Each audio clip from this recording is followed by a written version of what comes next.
नमस्कार दर्शक बंधु आपण को आम चैनल को स्वागत।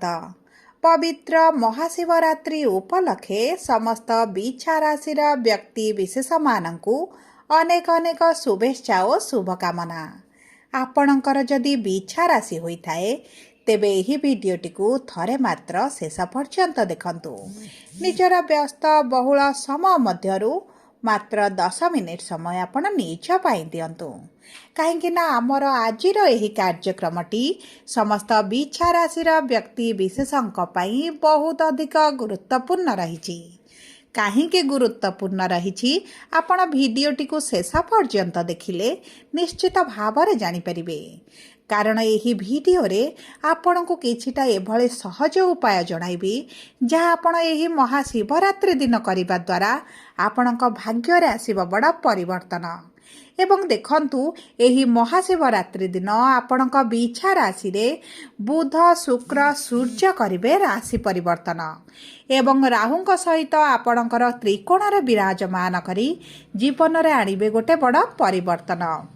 ता सहित देवगुरु बृहस्पति मध्य निज नक्षत्र रे परिवर्तन करुछंती, जहा द्वारा आपणक जीवनर अधिकांश दुख कष्ट को दूर करबा पई जाउछंती।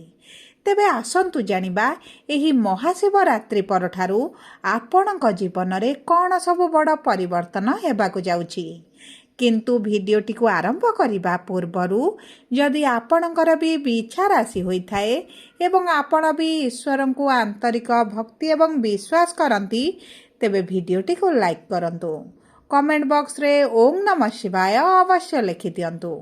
ता सहित आम सह जोगाजोग करिबा पई वीडियोर मध्य भाग रे एक व्हाट्सएप नंबर टिए दिया जाइछि, जो नंबर साहाय्य आपण आम सह जोगाजोग करी निजर नूतन कुंडली प्रस्तुत करि परिबे, कुंडली विश्लेषण कराई परिबे, किंबा आपणकर चाकरी विवाह व्यवसाय प्रेम संपर्क शिक्षा स्वास्थ्य को नहीं किछि समस्या रहिछि ताहार सहजरे एवं स्वल्प मूल्य रे समाधान करि परिबे।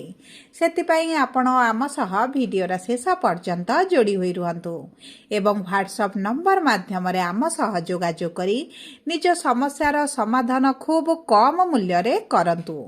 एबे आसंतु कार्यक्रमटी को आग को बढ़ाइबा एवं जानिबा एही महाशिवरात्रि दिन ग्रह मानकर गोचर राशि परिवर्तन आपणक जीवन रे केउ केउ बड़ परिवर्तन आनिबो। देखंतु आपणकर शनिक गृह रे चारोटी शुभ ग्रह बुध शुक्र मंगल एवं सूर्य जेतेबेले एकत्र विराजमान करथिले आपणक स्वास्थ्य उपरे बहुत अधिक प्रभाव पकाउथिले। आपणकर स्वास्थ्य रे समस्या आसुथिला, विशेष भाव में आपणकर आर्थिक समस्याटी बहुत अधिक देखा जाउथिला। आपण ऋण आनिथिले किंतु ऋणटी को सुझी पारु नथिले, ऋणर भार आपणक उपरे बढ़ी चलीथिला। आपणक परिवार रे खुशीर वातावरण रही नाही, आपण असंतोष रहुचंती, ताहा सहित आपणकर समाज रे मान सम्मान मध्य कमी जाइछि। आपणको चाकरी प्राप्ति रे बहुत अधिक समस्यार सम्मुखीन हेबाकु पडुछि एवं व्यापार वाणिज्य रे पूर्व भली लाभ हेउ नाही, लॉस रे चलीछि। प्रेम जीवन दाम्पत्य जीवन रे छोट छोट कथा को नहीं समस्या झगड़ा मनमालिन एवं आपणकर साथी मध्य आपणक ठारू दूरेई जाइछंती, जेउ कारणरू आपणक मानसिक चिंता सहित शारीरिक स्वास्थ्य मध्य प्रभावित हेउछि। तेबे एही भली जहा भी समस्या आपणक जीवन रे चलुथिला ताहा बे दूर हेबाकु जाउछि। आपणक जीवन रे पुणी थरे खुशी फेरिबाकु जाउछि। तेबे सर्वप्रथमे आसंतु जानिबा आपणक बिछा राशि रे आपणकर स्वास्थ्यटी एही महाशिवरात्रि परठारु किभली रहिबो।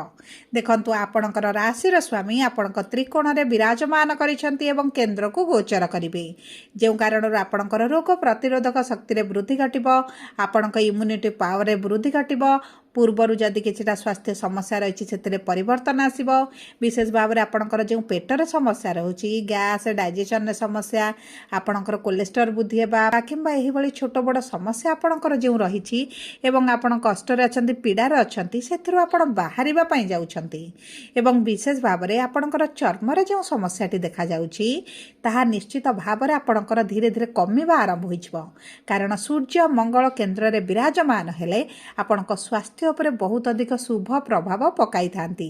ता सहित देखंतु जदि आमे देखिबा आपणकर कर्म क्षेत्र को चाकरी व्यवसाय व्यापार वाणिज्य को ତେବେ ଦେଖନ୍ତୁ ଆପଣଙ୍କର ଦଶମାଧୀଶ ସୂର୍ଯ୍ୟ ଆପଣଙ୍କର ଚତୁର୍ଥ ଭାବରେ ଗୋଚର କରି ବିରାଜମାନ କରି ସପ୍ତମ ଦୃଷ୍ଟି କର୍ମକ୍ଷେତ୍ରକୁ ପ୍ରଦାନ କରିବେ। ଯଦି ଆପଣଙ୍କର ସରକାରୀ ଚାକିରିର ସନ୍ଧାନରେ ରହିଛନ୍ତି, ସରକାରୀ ଚାକିରି ପାଇଁ ପରୀକ୍ଷା ଦେଉଛନ୍ତି, ଇଣ୍ଟରଭ୍ୟୁ ଦେଉଛନ୍ତି, ଏଣ୍ଟ୍ରାନ୍ସ ଦେଉଛନ୍ତି, ତେବେ ଚାକିରି ହୋଇଯିବାର ଅତି ପ୍ରବଳ ଯୋଗ ଆପଣଙ୍କର ବନୁଛି। ଏହି ସମୟ ମଧ୍ୟରେ କର୍ମକ୍ଷେତ୍ରରେ ମାନ ସମ୍ମାନ ବୃଦ୍ଧି ହେବା ସହିତ ଆପଣଙ୍କର କର୍ମକ୍ଷେତ୍ରରେ ପୂର୍ବରୁ ଯେଉଁ ସମସ୍ୟା ଚାଲିଛି, ଶତ୍ରୁ ବୃଦ୍ଧି ଘଟିଛନ୍ତି, ଆପଣଙ୍କ ବିରୋଧୀମାନେ ଆପଣଙ୍କୁ ସମସ୍ୟାରେ ପକାଉଛନ୍ତି, ସେହି ସବୁ କ୍ଷେତ୍ରରେ ଆପଣ ଶୁଭ ପରିବର୍ତ୍ତନ ଦେଖିବେ। କିନ୍ତୁ ସୂର୍ଯ୍ୟ ମଙ୍ଗଳଙ୍କର ଏକତ୍ର ଦୃଷ୍ଟି ଯେତେବେଳେ ଆପଣଙ୍କର କର୍ମଗୃହକୁ ରହୁଛି, ଆପଣଙ୍କ ବାଣୀରେ ଯଦି ମଧୁରତା ଆଣିବେ, ଆପଣଙ୍କ ବାଣୀରେ ଯଦି ଆପଣାପଣ ଆଣିବେ, ତେବେ ଆପଣ ବହୁତ ଜଲ୍ଦି ବହୁତ ସହଜରେ ଖୁବ୍ କମ୍ ସମୟରେ ଆପଣ ସଫଳତାର ସିଢ଼ି ଚଢ଼ିବା ଆରମ୍ଭ କରିବେ। ଆପଣଙ୍କର ଦରମା ବୃଦ୍ଧି ହୋଇପାରେ, ଆପଣଙ୍କର ଚାକିରିରେ ଯଦି ପରିବର୍ତ୍ତନ ଚାହୁଁଥିଲେ ତାହା ମଧ୍ୟ ହୋଇଯିବ ଏବଂ ବିଶେଷ ଭାବରେ ଆପଣ ଯଦି ଚାକିରି ଛାଡ଼ି ବ୍ୟବସାୟ କରିବା ପାଇଁ ଚାହୁଁଥିଲେ, ତେବେ ଅତି ଉତ୍ତମ ସମୟ ଆପଣଙ୍କର ରହିଛି। ଆପଣଙ୍କର ଚାକିରିରେ ପରିବର୍ତ୍ତନ କରିପାରନ୍ତି, ଅଧିକ ଦରମା ସହିତ ନୂତନ ଚାକିରିର ସୁଯୋଗ ମଧ୍ୟ ଆପଣଙ୍କ ପାଖକୁ ଆସିବ ଏବଂ ଯେଉଁ ବ୍ୟକ୍ତିମାନେ ନୂତନ ଚାକିରି ପାଇଁ ଆପ୍ଲାଏ କରୁଛନ୍ତି, ପରୀକ୍ଷା ଦେଉଛନ୍ତି ଏବଂ ପୂର୍ବରୁ ବହୁତ ବିଫଳତା ଦେଖୁଥିଲେ, ଠକାମିରେ ପଡ଼ୁଥିଲେ, ସେମାନଙ୍କର ଚାକିରି ହେବାର ସମ୍ଭାବନାଟି ମଧ୍ୟ ଦେଖାଯାଉଛି। ଆପଣଙ୍କ ବ୍ୟବସାୟରେ ପୂର୍ବରୁ ଯେଉଁ ମାନ୍ଦା ପରିସ୍ଥିତି ଚାଲିଛି, ସେହି ପରିସ୍ଥିତିରେ ଆସିବ ସୁଧାର। ଆପଣଙ୍କର ଇନକମ୍ ବଢ଼ିବ, ଲାଭ ବଢ଼ିବ ଏବଂ ଦେଖନ୍ତୁ, ଆପଣ ଯଦି ପାର୍ଟନରସିପ୍ରେ କିଛି କାର୍ଯ୍ୟ କରୁଛନ୍ତି, ତେବେ ଆପଣଙ୍କୁ ତ ଅତି ଉତ୍ତମ ଫଳ ପ୍ରାପ୍ତ ହେବ। କିମ୍ବା ଆପଣ ଯଦି ଦୈନନ୍ଦିନ ରୋଜଗାର କରୁଛନ୍ତି, ଆପଣଙ୍କର ଡେଲି ଇନକମ୍ ହେଉଛି, ସେହି କ୍ଷେତ୍ରରେ ମଧ୍ୟ ଆପଣଙ୍କ ଭାଗ୍ୟ ସାଥ ଦେବ। ଏବଂ ଦେଖନ୍ତୁ, ଯେଉଁ ବ୍ୟକ୍ତିମାନେ ସଫ୍ଟୱେୟାର ଲାଇନ୍ରେ ଥିଲେ କିମ୍ବା ସୋସିଆଲ ମିଡ଼ିଆରେ ଥିଲେ, ଅନଲାଇନ୍ରେ କାର୍ଯ୍ୟ କରୁଥିଲେ, ତାଙ୍କ କାର୍ଯ୍ୟରେ ଯେଉଁ ମାନ୍ଦାପଣ ଆସିଛି, ପୂର୍ବ ଭଳି ଯେଉଁ ଇନକମ୍ ହେଉନି, ଲାଭ ହେଉନି, ସମସ୍ୟା ବଢ଼ିଛି, ଚାରୋଟି ଗ୍ରହ ଆପଣଙ୍କର ତୃତୀୟ ଭାବରେ ତ୍ରିକୋଣରେ ଥିବାରୁ ଏହିସବୁ ସମସ୍ୟା ଆପଣଙ୍କର ଦେଖାଦେଉଥିଲା। ସେହି ସବୁ ସମସ୍ୟାରେ ଆସିବ ପରିବର୍ତ୍ତନ। ଏବେ ଆସନ୍ତୁ ଜାଣିବା କିପରି ରହିବ ଆପଣଙ୍କର ଆର୍ଥିକ କ୍ଷେତ୍ର। ଦେଖନ୍ତୁ, ଅର୍ଥର ଭାବର ସ୍ୱାମୀ ହେଉଛନ୍ତି ଦେବଗୁରୁ ବୃହସ୍ପତି ଏବଂ ଗୁରୁ ଆପଣଙ୍କ ଅଷ୍ଟମ ଭାବରେ ଥିବାରୁ ଆପଣଙ୍କର ଅଚାନକ ଧନ ପ୍ରାପ୍ତି କିମ୍ବା ଆପଣଙ୍କ ପୈତୃକ ସମ୍ପତ୍ତିକୁ ନେଇ ଯଦି କିଛି ସମସ୍ୟା ଚାଲିଛି, ଆପଣଙ୍କ ପୈତୃକ ସମ୍ପତ୍ତି ଆପଣଙ୍କୁ ମିଳିପାରୁନାହିଁ, ତେବେ ସେହି ସବୁ କ୍ଷେତ୍ରରେ ଆପଣ ନିଶ୍ଚିତ ଭାବରେ ପରିବର୍ତ୍ତନ ଦେଖିବେ। ତାହା ସହିତ ଦେଖନ୍ତୁ, ଆପଣଙ୍କର ଯଦି ଋଣ କରଜରେ ବୃଦ୍ଧି ଘଟିଲାଣି, ତାହା ଧୀରେ ଧୀରେ କମିବା ଆରମ୍ଭ ହେବ ଏବଂ ଦେଖନ୍ତୁ, ଆପଣ ଋଣ ଶୁଝିବା ପାଇଁ ମଧ୍ୟ ସକ୍ଷମ ହୋଇଯିବେ। ଆପଣଙ୍କର ଇନକମ୍ ରୋଜଗାରର ବୃଦ୍ଧି ହେବା କାରଣରୁ ଆପଣଙ୍କର ଅଧିକାଂଶ ଲୋନ୍ କରଜକୁ ଆପଣ ଶୁଝିପାରିବେ ଏବଂ ଆପଣଙ୍କ ଅର୍ଥ ସେଭିଂରେ ଆପଣଙ୍କର ଯେଉଁ ସମସ୍ୟା ଆସୁଛି, ଆପଣଙ୍କର ଆୟ ଅପେକ୍ଷା ଆପଣଙ୍କ ବ୍ୟୟ ଯେଉଁ ଅଧିକ ରହୁଛି, ସେଥିରେ ନିଶ୍ଚିତ ଭାବରେ ପରିବର୍ତ୍ତନ ଆସିବ। ଏବେ ଆସନ୍ତୁ ଜାଣିବା କିପରି ରହିବ ଆପଣଙ୍କର ଶିକ୍ଷା, ପ୍ରେମ ସମ୍ପର୍କ ଏବଂ ସନ୍ତାନର ଯୋଗ। ଦେଖନ୍ତୁ, ଆପଣଙ୍କର ଶିକ୍ଷାର ଭାବରେ ଶନି ବିରାଜମାନ ହୋଇଥିବାରୁ ଆପଣଙ୍କ ଶିକ୍ଷା କ୍ଷେତ୍ରରେ ଆପଣଙ୍କୁ ଆଶା ଅନୁରୂପକ ଫଳ ପ୍ରାପ୍ତ ହୋଇପାରୁନଥିଲା ଏବଂ ତାହା ସହିତ ଆପଣଙ୍କ ପାଠପଢ଼ାରେ ଅଧିକ ପରିଶ୍ରମ ବଢ଼ୁଛି, କିନ୍ତୁ ସେହି ଅନୁସାରେ ରେଜଲ୍ଟ ଆପଣଙ୍କୁ ପ୍ରାପ୍ତ ହେଉନି। ପାଠପଢ଼ାରେ ମନ ଲାଗୁନାହିଁ, ଅନ୍ୟ ଦିଗ ପ୍ରତି ଆପଣଙ୍କର ଆକର୍ଷଣ ବଢ଼ୁଛି ଏବଂ ଆପଣଙ୍କ ଶିକ୍ଷା କ୍ଷେତ୍ରରେ ଆପଣ ବହୁତ ଅଧିକ ସମସ୍ୟା ଦେଖୁଥିଲେ। କିନ୍ତୁ ଶନି ଯେହେତୁ ନିଜ ନକ୍ଷତ୍ରରେ ପ୍ରବେଶ କରିବେ, ଆପଣଙ୍କର ଶିକ୍ଷା କ୍ଷେତ୍ରରେ ଏହିସବୁ ସମସ୍ୟା ଗୁଡ଼ିକ ଦୂର ହୋଇଯିବ। ଆପଣଙ୍କର ଯଦି କିଛି ଇଣ୍ଟରଭ୍ୟୁ, ଏଣ୍ଟ୍ରାନ୍ସ କିମ୍ବା କିଛି ପରୀକ୍ଷା ରହିଛି ଏହି ମହାଶିବରାତ୍ରି ପରେ, ତେବେ ଆପଣଙ୍କୁ ଶୁଭ ଫଳ ପ୍ରାପ୍ତି ହେବ। ଏବଂ ଦେଖନ୍ତୁ, ଯଦି ଆମେ ଆପଣଙ୍କ ପ୍ରେମ ସମ୍ପର୍କକୁ ଦେଖିବା, ତେବେ ଆପଣଙ୍କ ପ୍ରେମ ସମ୍ପର୍କରେ ଆପଣଙ୍କ ସାଥୀଙ୍କ ସହିତ ଯେଉଁ ମନମାଳିନ୍ୟ ମତଭେଦ ଚାଲିଛି, ଆପଣଙ୍କ ଉଭୟଙ୍କ ବୁଝାମଣା ଭିତରେ ଫରକ ରହୁଛି, ଉଭୟ ଉଭୟଙ୍କୁ ବୁଝିପାରୁନାହାନ୍ତି, ତେବେ ଏହିସବୁ କ୍ଷେତ୍ରରେ ନିଶ୍ଚିତ ଭାବରେ ପରିବର୍ତ୍ତନ ଆସିବ। ଉଭୟ ବିବାହ ପାଇଁ ନିଷ୍ପତ୍ତି ନେଇପାରନ୍ତି ଏବଂ ବିବାହ ପାଇଁ ମଧ୍ୟ ଆପଣଙ୍କର ଭଲ ଯୋଗ ବନୁଛି। ଆପଣ ପ୍ରେମ ସମ୍ପର୍କକୁ ବିବାହରେ ପରିଣତ ମଧ୍ୟ କରିପାରନ୍ତି ଏବଂ ଯଦି ଆମେ ଦେଖିବା ଆପଣଙ୍କର ସନ୍ତାନର ଯୋଗକୁ, ତେବେ ଦେଖନ୍ତୁ, ସନ୍ତାନ ପ୍ରାପ୍ତି ପାଇଁ ମଧ୍ୟ ଆପଣଙ୍କର ବହୁତ ଭଲ ଯୋଗ ବନୁଛି।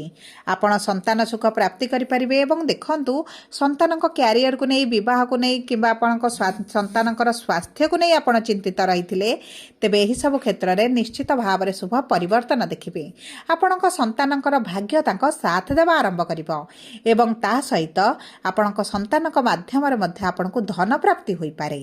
ଏବଂ ଯଦି ଆମେ ଦେଖିବା ଆପଣଙ୍କର ବିବାହର ଯୋଗକୁ ଏବଂ ବୈବାହିକ संपर्क को तेबे विवाह गृहर स्वामी होउछन्ति शुक्र जे केन्द्र को गोचर करिवे मित्रक राशि रे विराजमान करिवे आपणक विवाह पई मध्य अति प्रबल जोग रहिछि आपणकर जदि विवाह रे विलंब देखुछन्ति मन पसंदर प्रस्ताव आसुनी किंबा आपणकर बयस बढ़िलाणी किंतु विवाह आपणकर ठीक होई पारुनी तेबे निश्चित एही महाशिवरात्रि परठारु विवाह आपणकर ठीक होई पारे किंबा विवाह मध्य आपणकर होई पारे जदि आपणक वैवाहिक संपर्क रे किछिटा मनमालिन मतभेद चलिछि परिवार को नै आपण असंतोष रहिछन्ति परिवार मध्य रे शांति लाभ करि पारु नाहंती किंबा कोनोसी गोटे कारण को नै पति पत्नी मध्य झगड़ा मतभेद रही तेबे यही सब क्षेत्र में निश्चित भाव में परिवर्तन आसिबो विशेष भाव में आपणक साथी क्यारियर रे आपण निश्चित भाव में ग्रोथ देखिबे आपणक साथी जदि व्यवसाय करूछन्ति किबा चाकरी करिछन्ति तेबे निश्चित भाव में तांको रोजगार रे वृद्धि घटिबो जदि आपण किछि पार्टनरशिप रे कार्य करूछन किबा आपणक पार्टनरशिप रे किछि कार्य रहिछि एवं आपण सेतिरे एतला सफलता पाउनांती